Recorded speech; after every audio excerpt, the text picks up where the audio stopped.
नमस्कार मैत्रिणींनो, तर इथे तुम्ही बघू शकता टायटल आणि थंबनेलवरून तुम्हाला समजलंच असेल की आपण साडीच्या काठापासून फक्त 5 मिनिटात हे DIY बनवत आहोत। तर तुम्ही प्लीज व्हिडिओ पूर्ण बघा आणि जर तुम्हाला व्हिडिओ आवडला तर प्लीज लाईक करा।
फायनली अशा पद्धतीने आपलं हे बनवून तयार झालेलं आहे। बघू शकता तुम्ही किती छान अशी साडीच्या काठाचा उपयोग करून आपण हे ताटावरचं झाकण किंवा मग डोअरमॅट म्हणून पण तुम्ही याचा वापर करू शकता आणि अगदी 5 मिनिटाच्या आतमध्ये हे बनवून तयार झालेलं आहे।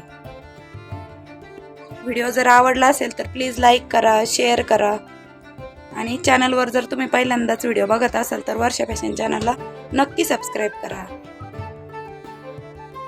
अशा पद्धतीने आपलं हे अफलातून आयडिया साडीच्या काठापासून आणि उरलेल्या तुकड्यापासून बनवून तयार आहे। तुम्ही याला डोअरमॅट म्हणून पण वापर करू शकता किंवा मग पूजेच्या ताटावरती ठेवायचं झाकण म्हणून पण याचा वापर करू शकता। इझी टू वेअर आहे, बघू शकता तुम्ही। अशा पद्धतीने आपलं हे ऑर्गनायझर किंवा हे बनवून तयार झालेलं आहे। कसं वाटलं तुम्हाला हा व्हिडिओ जर आवडला असेल तर व्हिडिओला लाईक करा, शेअर करा आणि चॅनलवर जर तुम्ही पहिल्यांदाच व्हिडिओ बघत असाल तर वर्षा फॅशन चॅनलला नक्की सबस्क्राईब करा।